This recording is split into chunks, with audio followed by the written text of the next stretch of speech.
नमस्कार दोस्तों, स्वागत है हमारे यूट्यूब चैनल मार्गदर्शन क्लासेस में।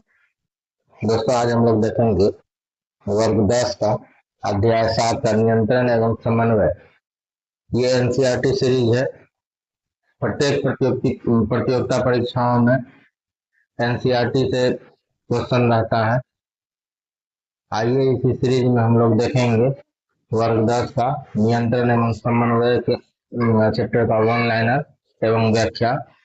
ये नोट्स बड़ा ही महत्वपूर्ण है सभी प्रतियोगिता परीक्षाओं में, जैसे पीसीएस की परीक्षा हो या स्टेट की परीक्षा हो, बीपीएससी की परीक्षा हो। जीएस सेक्शन से जो क्वेश्चन आता है वो साइंस का रहता है। तो आइए आज हम लोग देखते हैं नियंत्रण एवं समन्वय विज्ञान का अध्याय 7, जो कि वर्ग 10 का है। तो आइए शुरू करते हैं हम लोग नियंत्रण एवं समन्वय। दोस्तों, अगर एनसीईआरटी सीरीज के नोट्स एवं सॉल्यूशन अगर आपको चाहिए तो हमारे चैनल को सब्सक्राइब कर लें और साथ में साथ लाइक का बटन दबा दें, ताकि जो भी वीडियो हमारे द्वारा डाला जाएगा सबसे पहले आपको नोटिफिकेशन पहुंच जाए। तो आइए हम लोग शुरू करते हैं विज्ञान अध्याय 7 का नियंत्रण एवं समन्वय।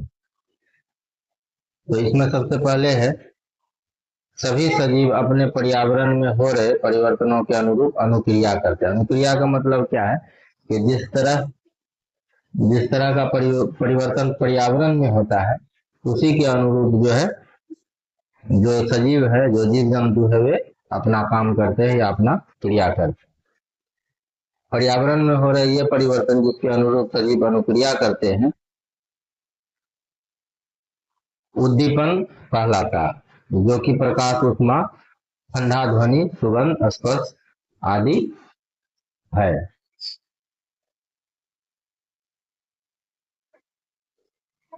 पौधे एवं जंतु अलग अलग प्रकार के उद्दीपन के प्रति अनुक्रिया करते हैं। पौधे और जंतु क्या करते हैं? अलग अलग प्रकार के उद्दीपन के प्रति अनुक्रिया करते हैं। जंतुओं में नियंत्रण एवं समन्वय, यह सभी जंतुओं में दो मुख्य तंत्रों द्वारा किया जाता है। एक है तंत्रिका तंत्र, दूसरा है अंतःस्रावी तंत्र।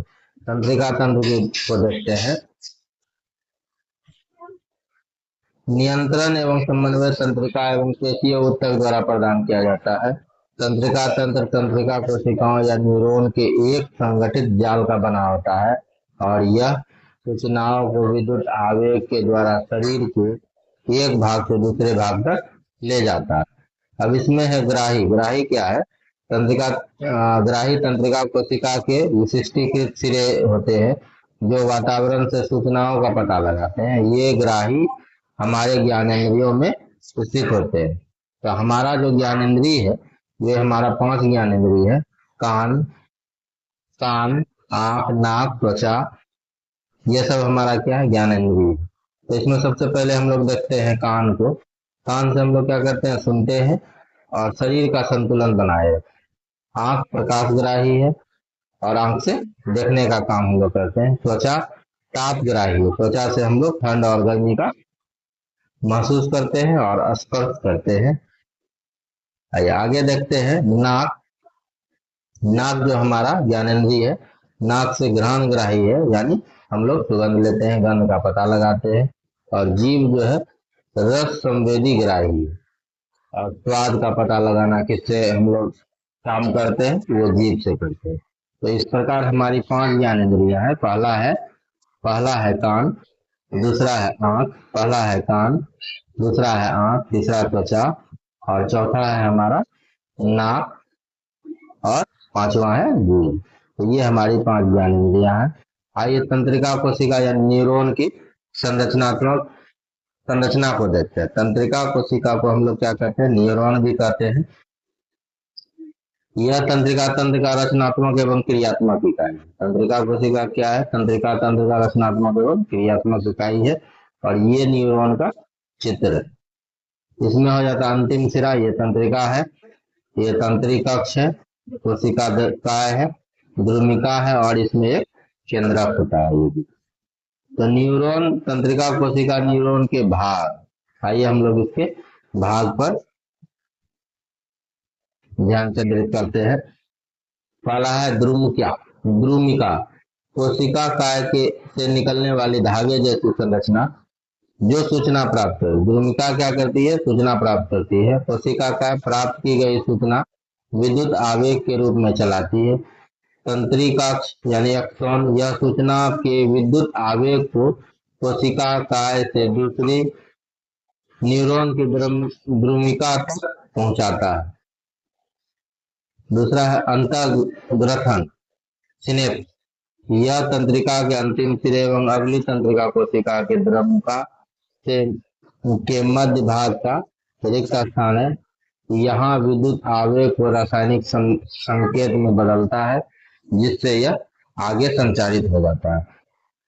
आगे प्रतिवर्ती क्रिया, किसी उद्दीपन के प्रति तेज व अचानक की गई अनुक्रिया प्रतिवर्ती क्रिया कहलाती है। उदाहरण, किसी गर्म वस्तु को छूने पर हाथ को पीछे हटा लेना, ये क्या है, प्रतिवर्ती क्रिया है।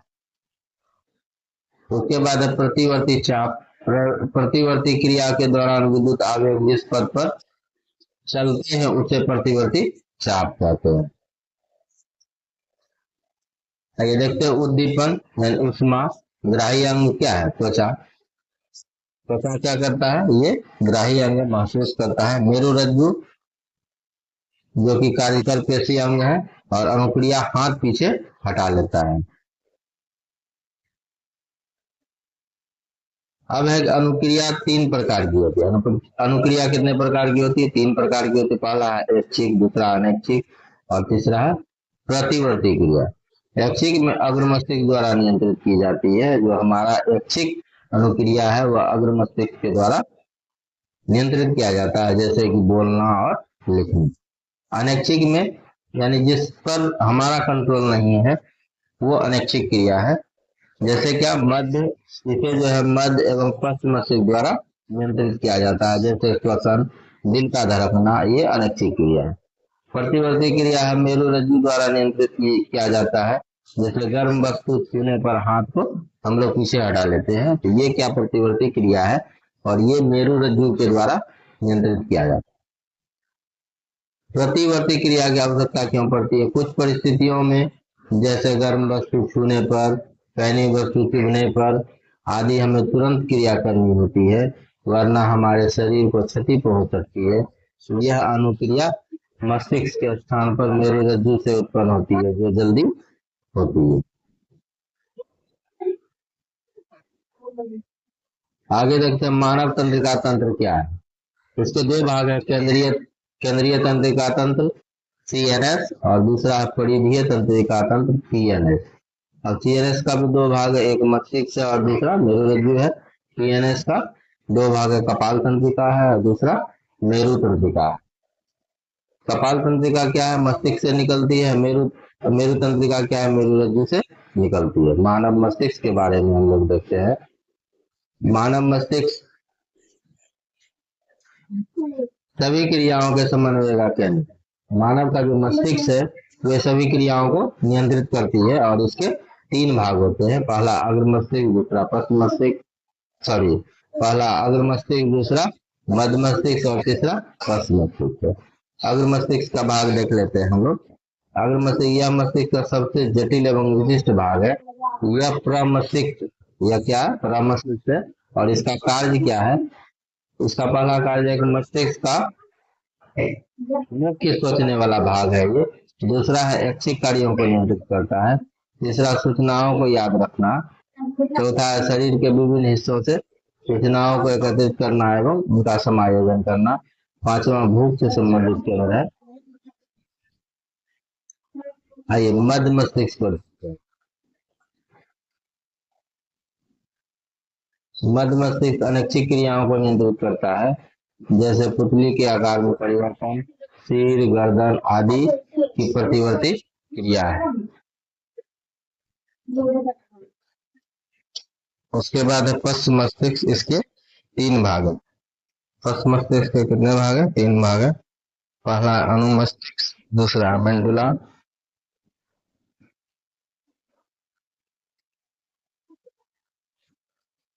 पश्च मस्तिष्क इसके तीन भाग है।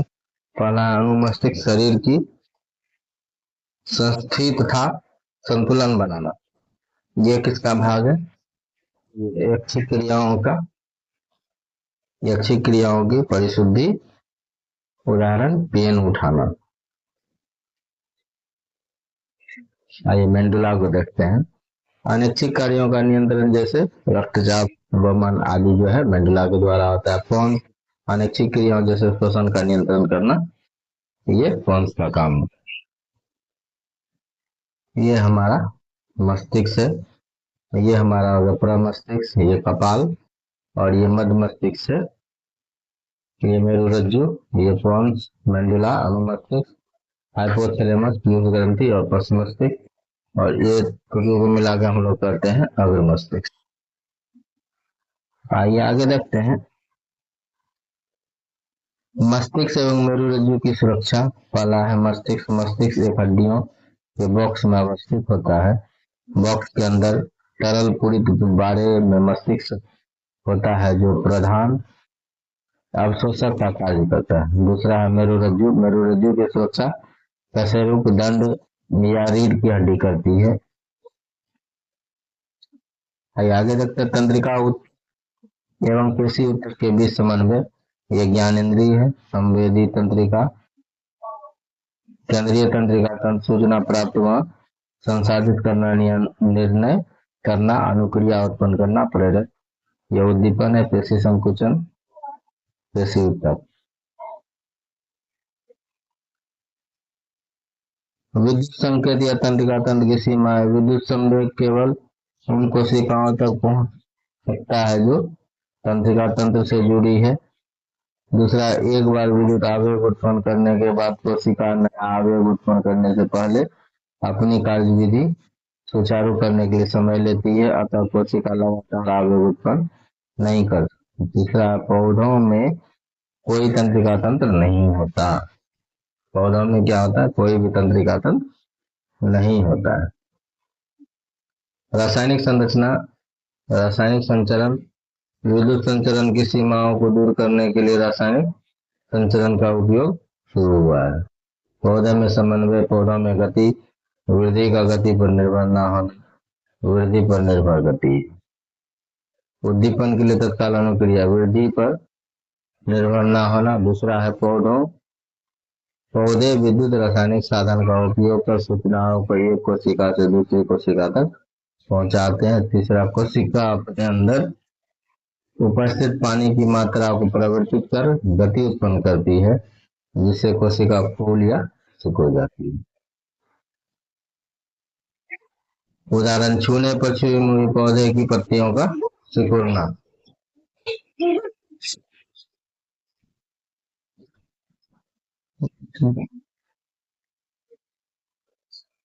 वृद्धि के कारण गति, ये दिशिक या अनुवर्तन गतियां उद्दीपन के कारण होती है। आइए पहला देखते हैं प्रतान। प्रतान का वह भाग जो वस्तु से दूर होता है, वस्तु के पास वाले भाग की तुलना में तेजी से गति करता है, जिससे प्रतान वस्तु के चारों तरफ लिपट जाती है। दूसरा, प्रकाशानुवर्तन, प्रकाश की तरफ गति करना। तीसरा है गुरुत्वानुवर्तन, पृथ्वी की तरफ या दूर गति करना। रसायनानुवर्तन, पराग नली की अंडाशय की तरफ गति।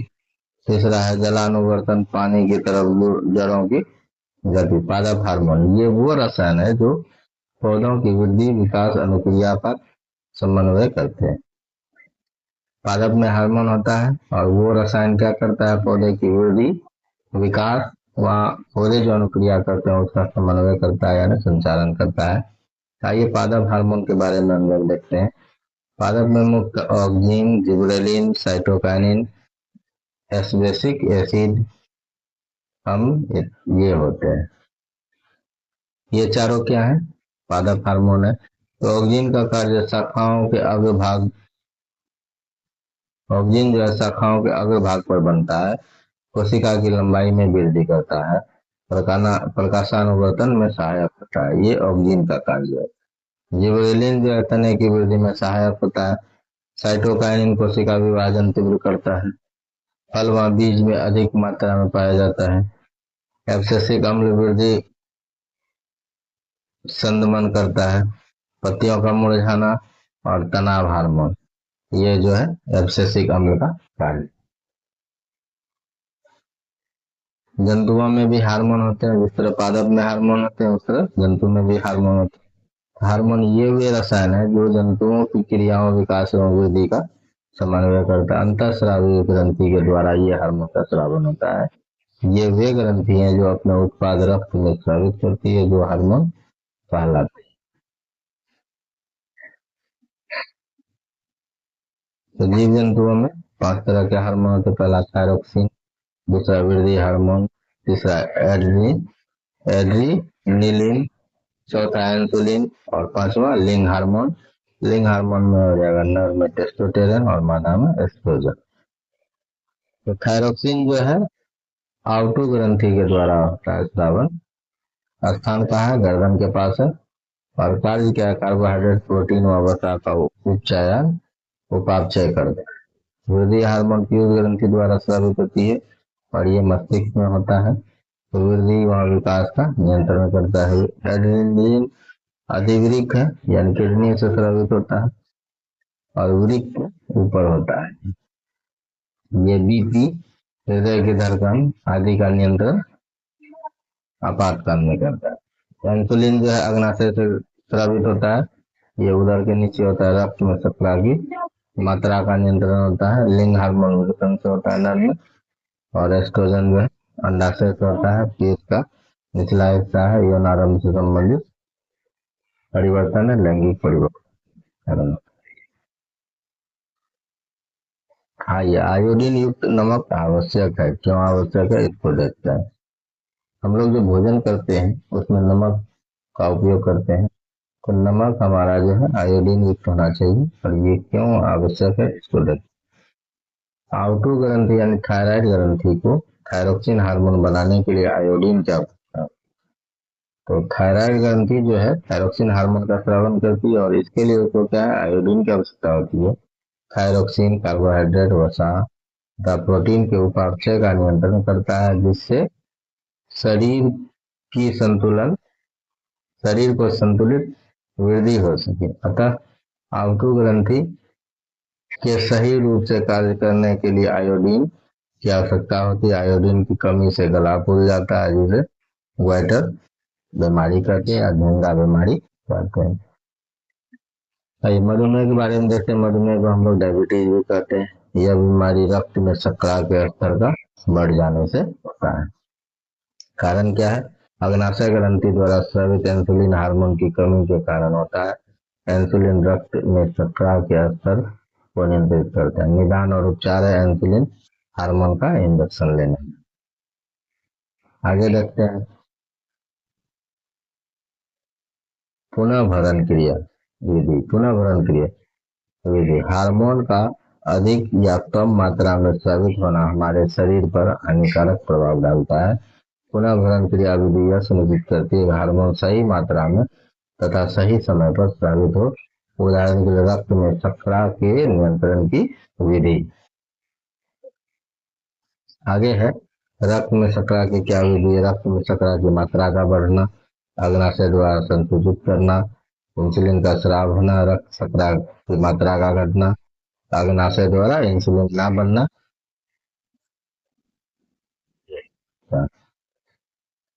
तो इस तरह हम लोग आज देखे नियंत्रण एवं समन्वय, जो कि वर्ग 10 का